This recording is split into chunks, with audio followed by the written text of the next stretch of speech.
गर्मी में गरीब बहू का घास और मिट्टी का जुगाड़ू ससुराल। अच्छा है कि तू सहेली से देवरानी बनकर आ रही है। हाँ, मुझे भी यकीन नहीं हो रहा, हम दोनों ने पहले से ही सोचा था कि एक ही घर में शादी करेंगे। वही तो, जब इतनी गहरी दोस्ती है तो हम कैसे अलग हो सकते हैं। अच्छा ठीक है, तुम भी शादी की तैयारी करो, मैं भी यहाँ पर तुम्हारे आने की तैयारी करती हूँ, बाद में बात करेंगे। इतना कहकर सीमा कॉल कट कर देती है और कॉल कट करते ही उसका मुंह बन जाता है। तुम्हें क्या लगता है कि मैं तुम्हारी खुशी के लिए इस घर में शादी करवा कर ला रही हूँ? अरे अगर मुझे तेरे साथ रखना होता तो पहले ही अपने देवर से शादी करवा देती। एक बार शादी करके आ तो सही, तब पता चलेगा कि असली क्या खेल है। सीमा का असली चेहरा कुछ और ही था। उसने पायल के सामने अलग तरीके से बात की और अकेले में कुछ और ही गहरा राज छुपा रही थी। जल्दी सीमा के गहरे राज का पर्दा उठने वाला है। फिलहाल आगे बढ़ते हैं। यहाँ दोनों घरों में शादी की तैयारी धूमधाम से चल रही थी।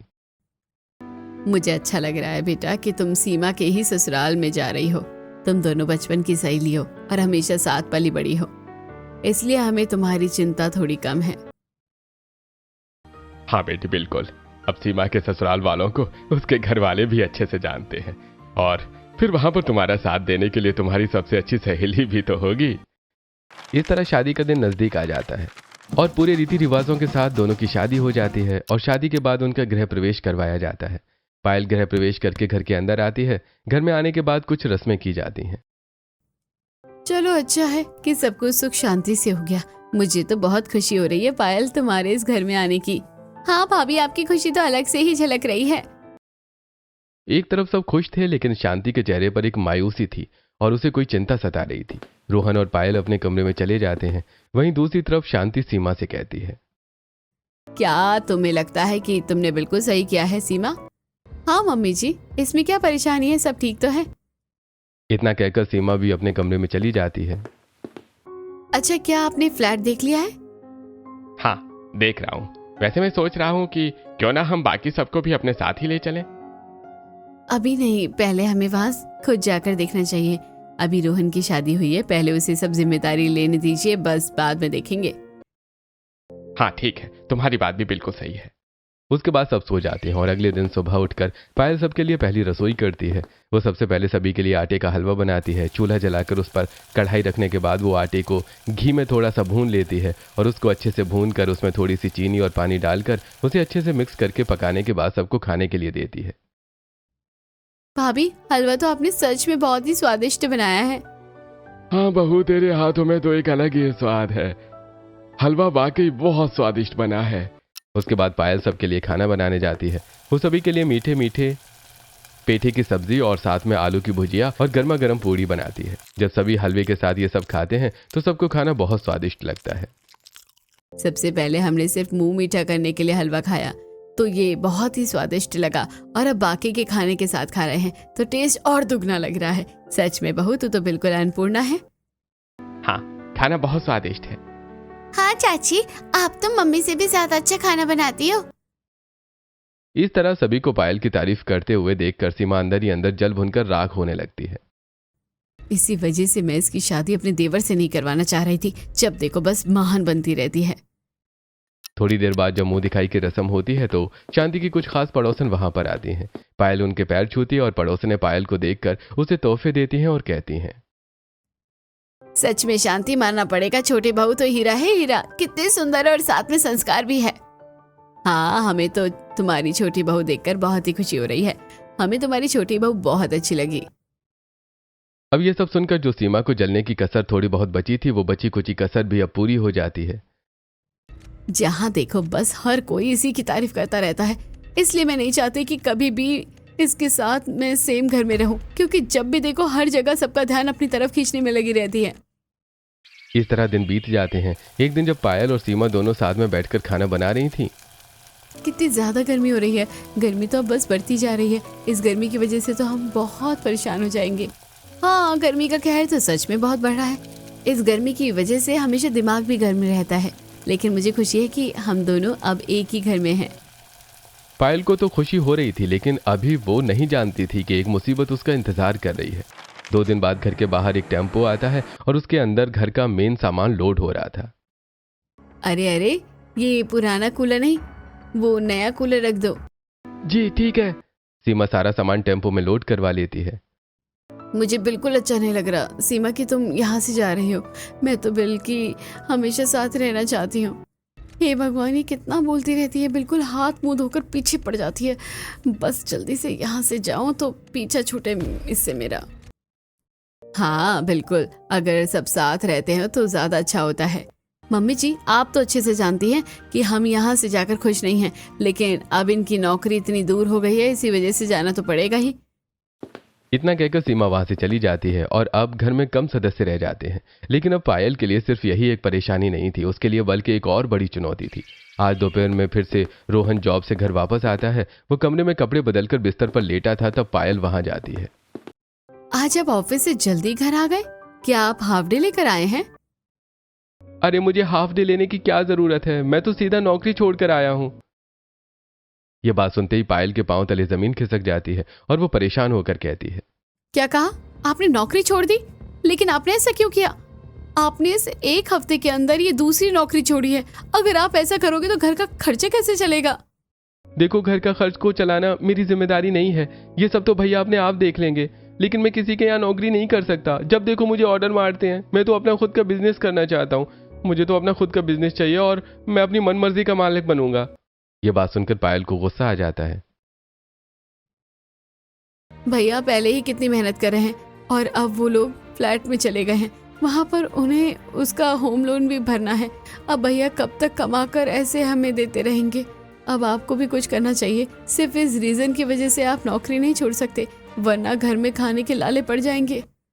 देखो, मुझे ज्यादा शिक्षा देने की जरूरत नहीं है, समझी ना। तुम्हें इस घर में आए हुए अभी सिर्फ 10 दिन हुए हैं, लेकिन तुम्हें नहीं पता ये घर ऐसा नहीं है, काफी अलग है। यहाँ सब चीज का इंतजाम हो जाता है। अब तुम जाओ यहाँ से और मुझे आराम करने दो और अपनी अगली इन्वेस्टमेंट के बारे में सोचने दो कि मुझे कौन सी शेयर मार्केट में इन्वेस्ट करना चाहिए।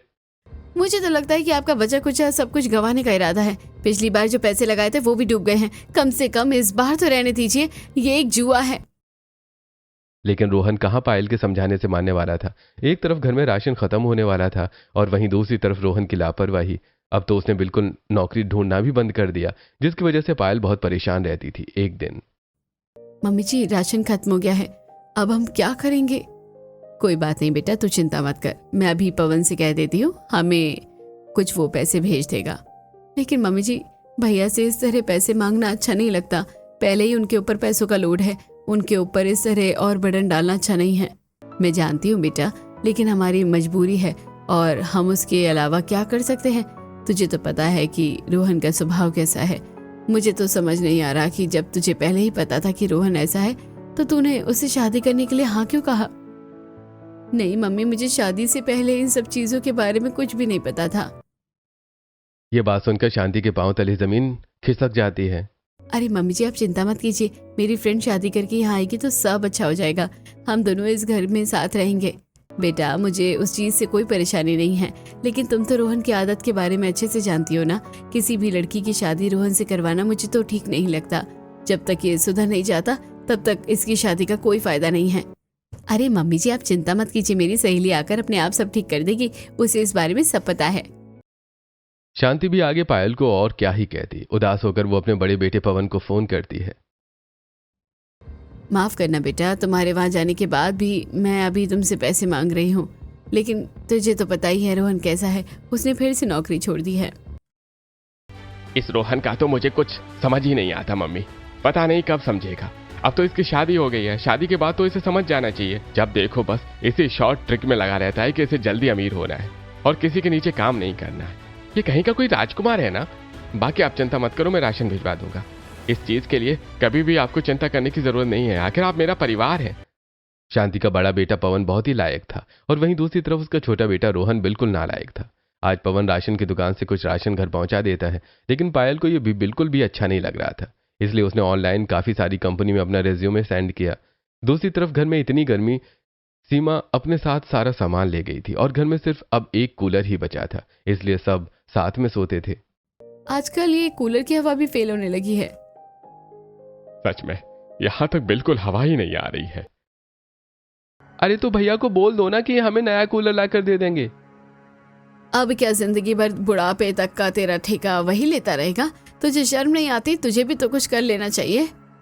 तो क्या हो गया, हम सब एक परिवार हैं, और अभी जो आप मुझे बेवजह डांटते रहते हैं, देखना एक दिन जब मैं बहुत अमीर हो जाऊंगा तब आप सब मुझे सैल्यूट करोगे।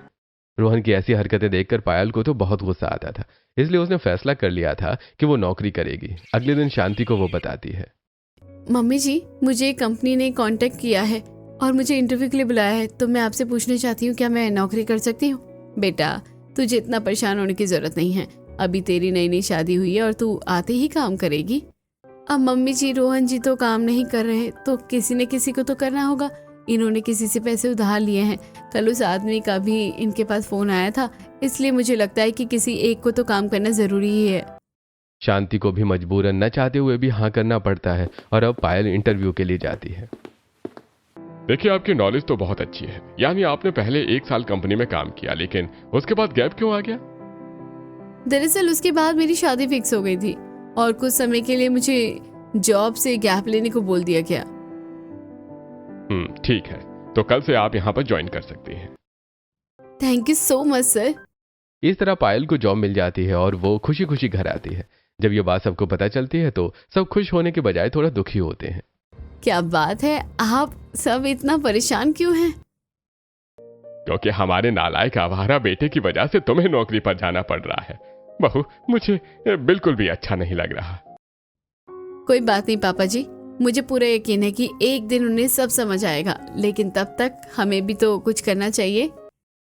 वहीं गर्मी से सबकी हालत खराब थी और निधि जब पानी पीती है तो एक तो पहले घर में फ्रिज था, सीमा भाभी फ्रिज भी ले गई, अब तो ठंडा पानी भी नहीं मिलता। तुझे कहा तो था बर्फ खरीद कर ले आ, माँ लाती तो तब जब पैसे होते।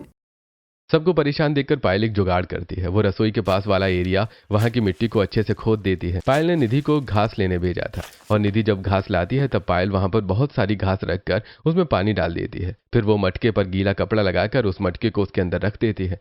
थोड़ी देर बाद पानी ठंडा हो जाता है। भाभी, आपने कितना अच्छा जुगाड़ किया है। हाँ, पानी बिल्कुल ठंडा हो गया।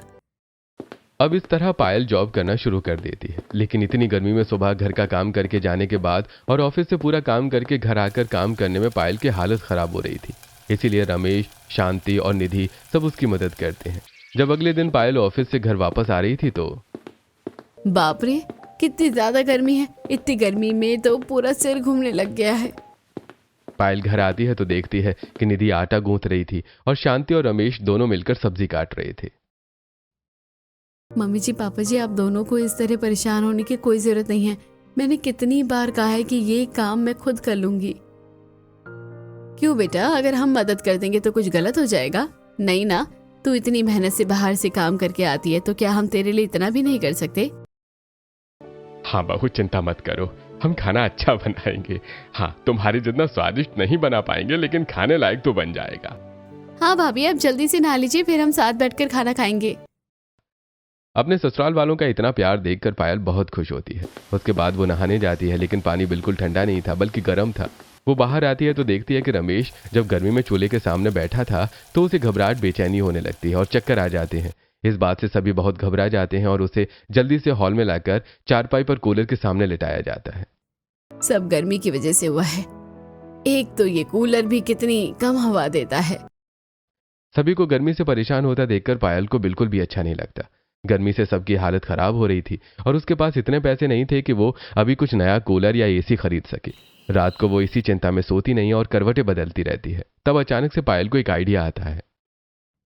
बचपन में हमें याद है हम कैसे मिट्टी के घर में रहते थे। हमारे गांव में तो ऐसी बहुत सी चीजें हैं, क्यों ना मैं भी अपने गांव वालों के लिए ऐसा कुछ करूं। इससे उन्हें गर्मी कम लगेगी और फिर कुछ समय बाद मैं पैसे जमा करके उनके लिए कूलर ले आऊंगी। पायल को बहुत अच्छा आइडिया आता है। अगले ही दिन वो इस बारे में सबको बताती है और निधि के साथ जाकर तसले में नदी किनारे से मिट्टी लेकर आती है। भाभी, इस तरह तो हमें बहुत चक्कर लगाने होंगे मिट्टी के लिए। हाँ निधि, करना तो होगा, क्योंकि पापा जी की तबीयत गर्मी की वजह से कितनी खराब हो गई है। अगर किसी को भी हीट स्ट्रोक आ गया तो बहुत दिक्कत हो सकती है। इस तरह पायल और निधि दोनों गर्मी में बहुत मेहनत करती हैं और ढेर सारी मिट्टी लाकर आंगन में जमा कर लेती हैं। भाभी, आज तो बहुत थक गए हैं, अब बाकी काम कल कर लेंगे। अब पायल सबके लिए ठंडे पानी की शिकंजी बनाती है और जब सब पीते हैं तो सबको अच्छा लगता है। ओह, मजा आ गया, आपने बहुत अच्छी शिकंजी बनाई है। हाँ, आज तुमने इतनी मेहनत की, उसका रिवॉर्ड है। फिर तो लगता है कि डेली ही मेहनत करनी पड़ेगी। अब अगले दिन पायल ऑनलाइन एआई की मदद से घर को ठंडा रखने के लिए बहुत सी चीजों के बारे में पढ़ती और समझती है और उसके बाद निधि को दिखाती है। देखो, हमें घर को ठंडा करने के लिए ये सब करना होगा। सबसे पहले घर की दीवारों को मिट्टी और घास से लीपना शुरू करते हैं। अब पायल और निधि घर के अंदर की दीवारों को मिट्टी से लीपना शुरू करते हैं। उसमें शांति भी थोड़ी बहुत उनकी मदद कर देती है। पायल के मना करने के बाद भी शांति नहीं मानती और इस तरह उनका अंदर की दीवार का काम जल्दी ही खत्म हो जाता है। उसके बाद वो बाहर की दीवार को शुरू करते हैं। बाहर की दीवार को वो 3-3 बार कोट लगाते हैं। शाम तक वो बहुत थक जाते हैं। हालांकि काम बहुत थकाने वाला था, लेकिन आज ही कितनी ज्यादा राहत मिल रही है। हाँ, कमरा काफी ठंडा लग रहा है। उसके बाद अगले दिन वो फिर से काम शुरू करते हैं और पायल ने कुछ दिनों के लिए ऑफिस से छुट्टी ली थी। मैं जानती हूँ ये काम बहुत थकान वाला है, लेकिन हमें जल्दी ही काम खत्म करना होगा क्योंकि मुझे वापस ऑफिस भी जाना है। ज्यादा दिन छुट्टी भी नहीं ले सकती हूँ।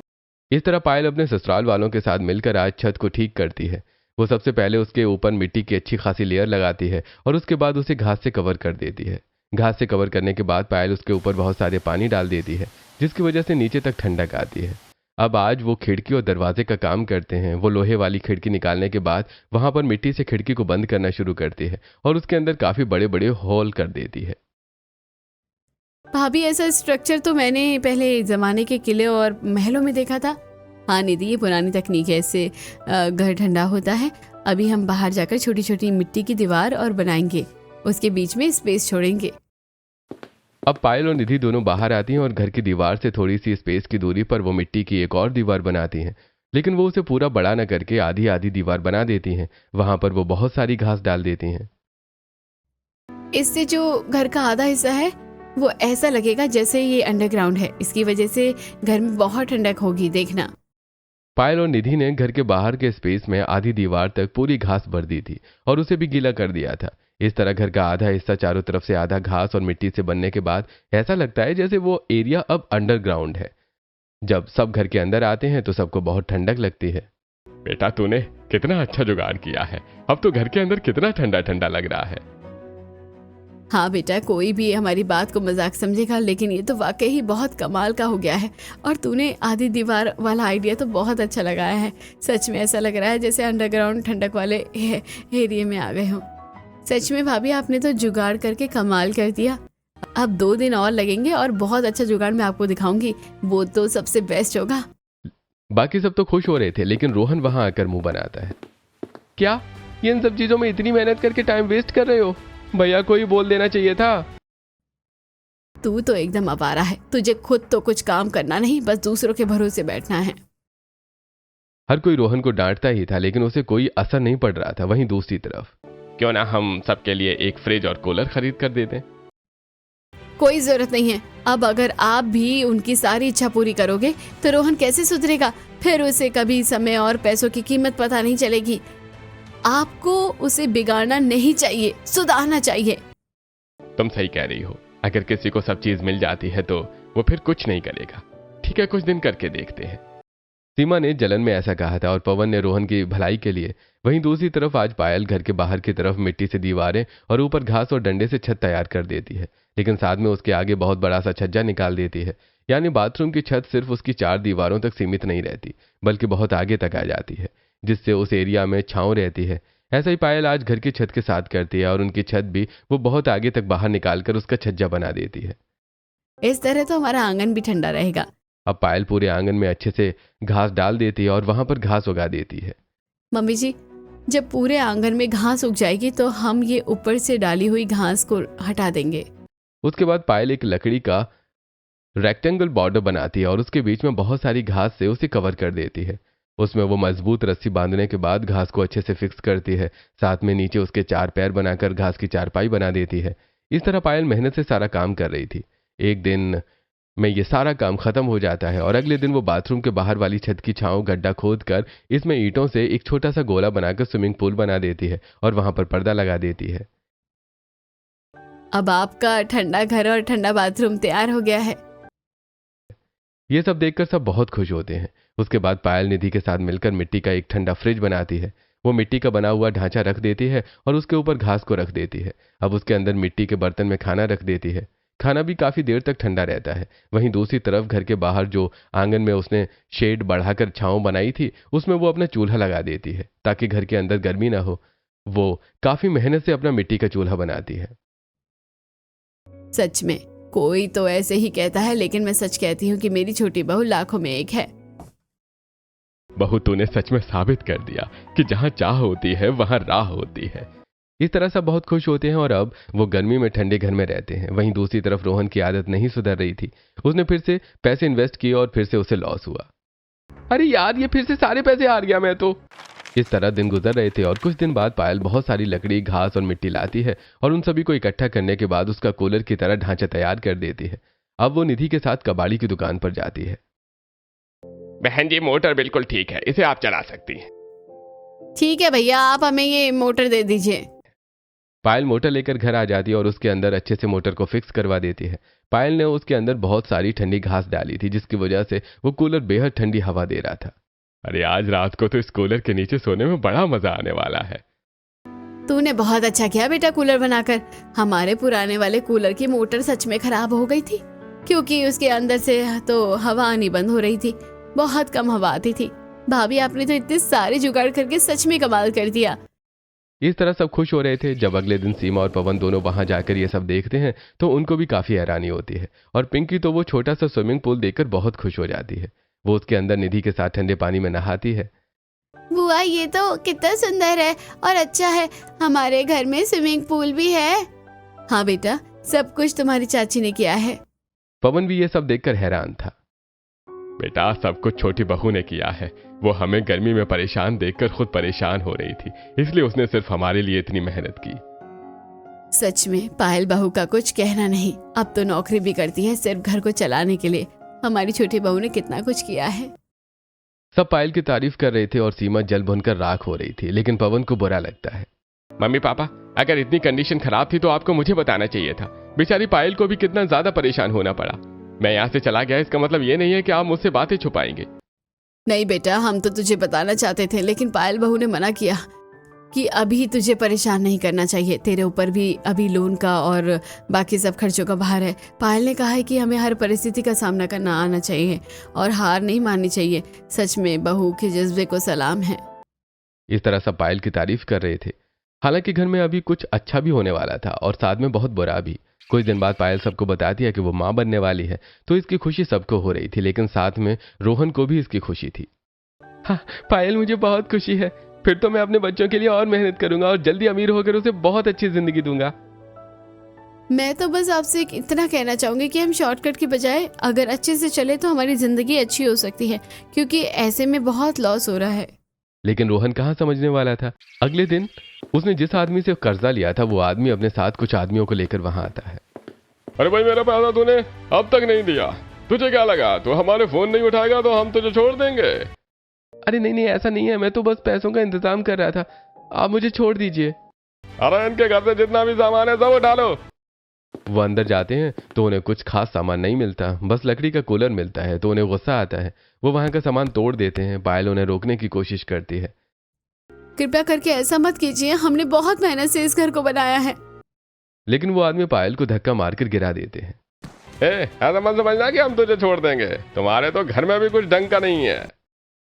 धमकी देकर आदमी वहां से चला जाता है। लेकिन रोहन को पायल की बड़ी चिंता होती है, तो वो उसे जल्दी से हॉस्पिटल लेकर जाता है। वहां पर पायल की डॉक्टर उसे चेक करती है। अभी तो बच्चा और माँ बिल्कुल ठीक है, लेकिन अगर दोबारा ऐसा कुछ हुआ तो कुछ भी हो सकता है, ध्यान रखिए। ये सब देखकर और ऐसा सुनकर रोहन के मन में डर बैठ जाता है। आज रोहन लाइफ की सिचुएशन को देखकर बहुत सीरियस था और गुमसुम भी। वो किसी से नजरें नहीं मिला पा रहा था कि उसकी वजह से ऐसा हुआ। वहीं दूसरी तरफ पायल भी मायूस थी कि इतनी मेहनत से उसने जो जुगाड़ किए वो सब खराब हो गए। लेकिन पायल के अंदर अलग ही जुनून था। इतनी आसानी से वो कहाँ हार मानने वाली थी। वो उन सबको ठीक करती है। सबसे पहले जो फ्रिज टूट गया था उसे ठीक करती है। बेटा रहने दे, अब क्यों दोबारा मेहनत कर रही है, सब खराब हो गया।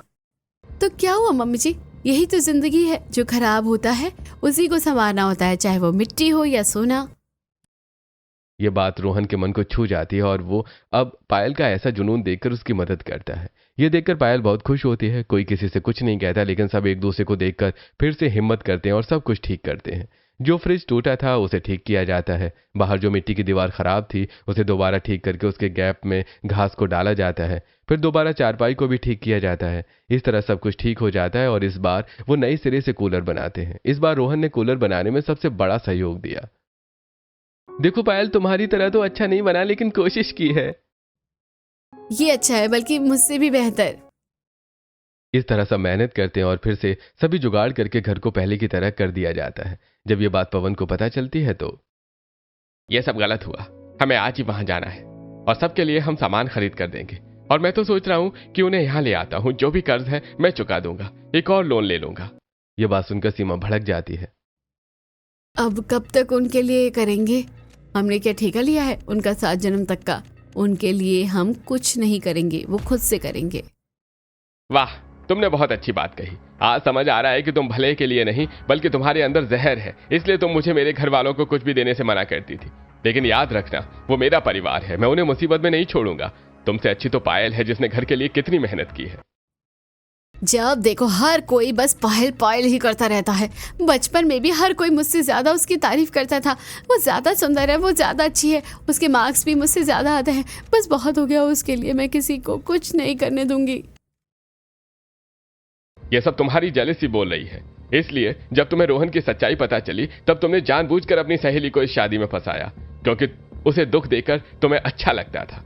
लेकिन उसने तुम्हारे लिए हमेशा अच्छा सोचा। उसका मन साफ है, वो दूसरों के लिए जीती है, इसलिए सब उसकी तारीफ करते हैं। तुम जब अपने घर वालों के लिए पैसे भेजती हो तब सब सही है। आज के बाद यहां पैसे भेजने हैं तो खुद कमाना, लेकिन मैं अब अपने परिवार के लिए ही सब करूंगा। यह बात सुनकर सीमा हैरान थी। और पायल से चिढ़ना बंद करो। तुम्हें पता है, जब माँ ने पायल से कहा कि रोहन के साथ उसकी शादी गलत हुई और क्या तुम्हें लगता है कि सीमा कसूरवार है, तब जानती हो पायल ने क्या कहा कि सीमा मेरे साथ गलत कैसे कर सकती है, वो मेरी सहेली है। उसने तो सब मेरे भले के लिए सोचा होगा और हम दोनों का साथ उसे अच्छा लगता है, इसलिए उसने ऐसा सोचा। कुछ गलत हो रहा है तो वो सीमा की गलती नहीं, मेरी किस्मत है। इतना कहकर पवन वहां से चला जाता है और ये सब बातें सीमा की आंखें खोलती हैं। उसे भी बहुत बुरा लगता है। सीमा पवन के पास जाती है।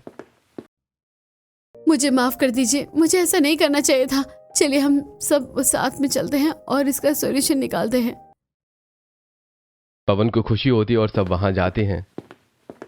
पायल, सब कुछ खराब हो गया था, तुमने तो फिर से सब ठीक कर दिया। इस बार सबने मेरी मदद की है, रोहन जी ने भी। ये तो हैरानी की बात है। हाँ भैया, लेकिन अब मुझे एहसास हो गया है कि शॉर्ट ट्रिक्स में कुछ नहीं रखा। बिना मेहनत किए कुछ नहीं मिलता। मैंने अब एक जगह नौकरी करना शुरू कर दिया है। चिंता मत कर, तेरा कर्ज उतारने में मैं तेरी मदद करूंगा और अगर तू ऐसे ही रहा तो मुझे बहुत खुशी होगी। मैं चाहता हूं तू जिंदगी में बहुत तरक्की करे। मैं आप सबके लिए नया कूलर लेकर आऊंगा। नहीं भैया, आज तक आपने मेरे सारे गलत कामों को संवारा है। बड़ी मुश्किल से मुझे अकल आई है। इस बार मुझे खुद सब करने दीजिए। मैं चाहता हूं मेरा बच्चा भी देखे कि उसके पापा मेहनती हैं और अब मैं लापरवाही नहीं करना चाहता।